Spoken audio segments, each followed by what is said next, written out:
Orthodox മെത്രാൻ ഡെക്രൂസിനെ ഭദ്രാസന ചുമതലയിൽ നിന്ന് മാറ്റി നിർത്തണമെന്ന് ആവശ്യപ്പെട്ട് വിശ്വാസികൾ സോഷ്യൽ മീഡിയയിൽ ചർച്ചകൾ നടത്തുന്നു. അങ്ങനെ വിശ്വാസികൾ ആവശ്യപ്പെട്ടാൽ മെത്രാനെ മാറ്റാൻ പറ്റുമോ?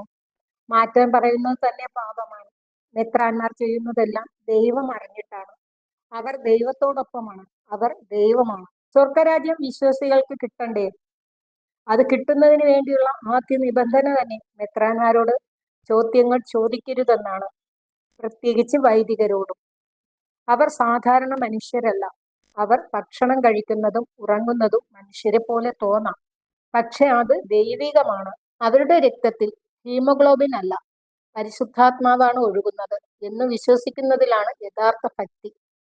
ഒരു വൈദികൻ എന്തെങ്കിലും പറഞ്ഞാൽ അത് അഭിപ്രായമല്ല, മറിച്ച് അത് കാലാവസ്ഥാ പ്രവചനം പോലെ തീർച്ചയായ സത്യം.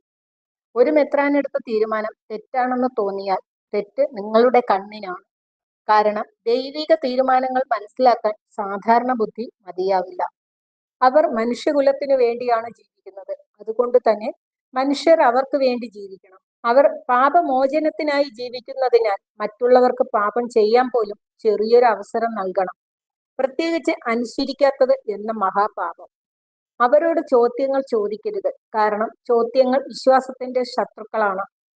എന്തുകൊണ്ട് എന്ന ഒരു ചോദ്യം പലപ്പോഴും അതെന്താ ഇങ്ങനെ എന്ന മറ്റൊരു ചോദ്യത്തെ ജനിപ്പിക്കും.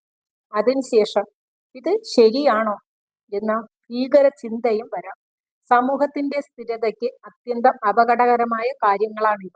ചരിത്രം നമ്മെ പഠിപ്പിക്കുന്നത് ചിന്തിച്ചവർ പ്രശ്നങ്ങൾ സൃഷ്ടിച്ചു, അനുസരിച്ചവർ സ്ഥാപനങ്ങൾ സൃഷ്ടിച്ചു എന്നതാണ്. ഗലീലിയോ ചോദ്യങ്ങൾ ചോദിച്ചു, ബുദ്ധിമുട്ടുകൾ ഉണ്ടായി. പക്ഷെ മിണ്ടാതിരുന്നവർ, അവർ വിശുദ്ധരായി.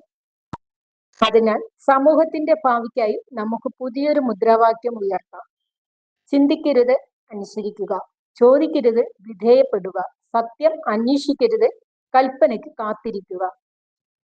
കാരണം മനുഷ്യന് ദൈവം നൽകിയ ഏറ്റവും വലിയ അനുഗ്രഹം വിവേകമല്ല, അതിനെ ഉപേക്ഷിച്ച് മറ്റൊരാളുടെ വിവേകത്തിൽ ജീവിക്കാനുള്ള കഴിവാണ്.